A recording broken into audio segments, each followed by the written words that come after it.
সমাবেশে যোগদান করলেন। এনার জন্য একটা বড় হাততালি।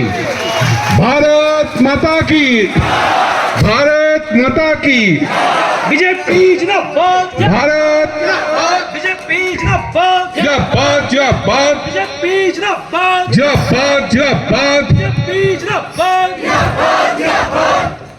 भारत माता की, भारत माता की, भारत माता की। वंदे वंदे वंदे। এরপর আপনারা আস্তে আস্তে সাংগঠনিক জেলার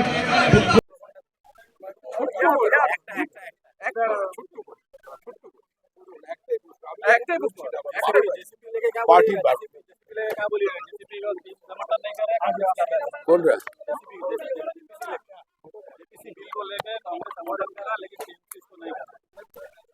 पूरा बिल बोलिए।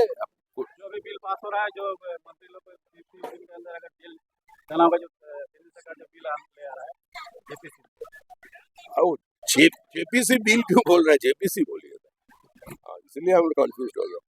देखिए, जनजीवन में प्रॉबिटी लाने के लिए भारतीय जनता पार्टी हमेशा अपनी कोशिश जारी रखेगी। तो डर किस बात की है? एक सरकारी छोटा सा अधिकारी से कोई चूक हो जाए और 3 दिन उसको बेल नहीं मिला तो उसको सस्पेंड किया जा रहा है। तो ये नियम क्यों सरकार जो चला रहा है उसका ऊपर नहीं होगा? क्यों मुख्यमंत्री प्रधानमंत्री को ऊपर नहीं होगा? क्यों किसी मंत्री के ऊपर नहीं होगा? ये तो बेसिक सवाल है। मोदी जी কালকে সেখানে মুখ্যমন্ত্রী তার কৃতিত্ব নিতে চাইছেন। মুখ্যমন্ত্রী সবকিছু কৃতিত্ব নিতে পারেন, মানুষকে এতটা মূর্খ অচেতন মনে করার কারণ নেই। পশ্চিমবঙ্গের মানুষ মুখ্যমন্ত্রী যখন রেলমন্ত্রী ছিলেন তখন তার শিলান্যাস দেখেছেন, সেই শিলান্যাসের ওপরে আরেকটা শিলান্যাস দেখেছেন। তো মনে হয়েছিল পশ্চিমবঙ্গের মানুষের যে আমরা হয়তো কোনো প্রস্তর যুগে ফিরে গেছি। মানুষের এটা প্রত্যেকের জানা, মানুষকে অচেতন মূর্খ মনে করার কোনো কারণ নেই। মুর্শিদাবাদে তৃণমূলের উপপ্রধান পুলিশকে চট ওটা মারতে পারে। এবার ভিন রাজ্যে বাড়ি দিচ্ছে মেধা জয়েন্টে র্যাঙ্ক হওয়ার পরেই 10 জন ভিন রাজ্যে। মানে মেধা ভিন রাজ্যে আবার ছিল, এখানে ছিল কবে? এই মুহূর্তে বেঙ্গালুরু দ্বিতীয় কথ্য ভাষা হচ্ছে বাংলা। 14,60,000 তরুণ তরুণী সেখানে চাকরি করছে।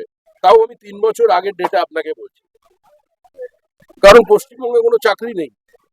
যারা শারীরিক শ্রম দিতে পারেন তারা হয়ে গেছেন মজদুর, তারা পরিযায়ী শ্রমিক।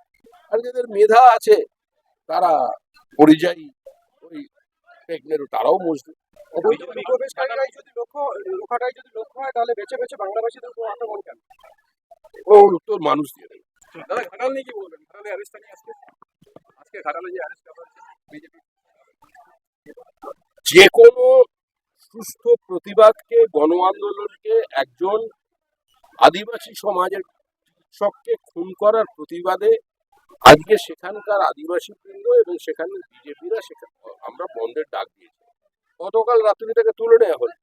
আমি তার সঙ্গে দেখা করছি, এটা জানার পরে তাড়াতাড়ি তাকে বার করে ফেলা হলো মেদিনীপুর থেকে।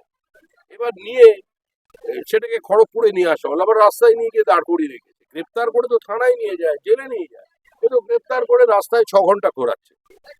ব্যবস্থা চলবে, এগুলোকে সহ্য করতে হবে আরো কয়েকটা মাস। বাঙালি রাজনীতি কি অবাঙালি তত্ত্বের ছায়া? বাঙালি রাজনীতি থেকে অবাঙালি তত্ত্বের ছায়া?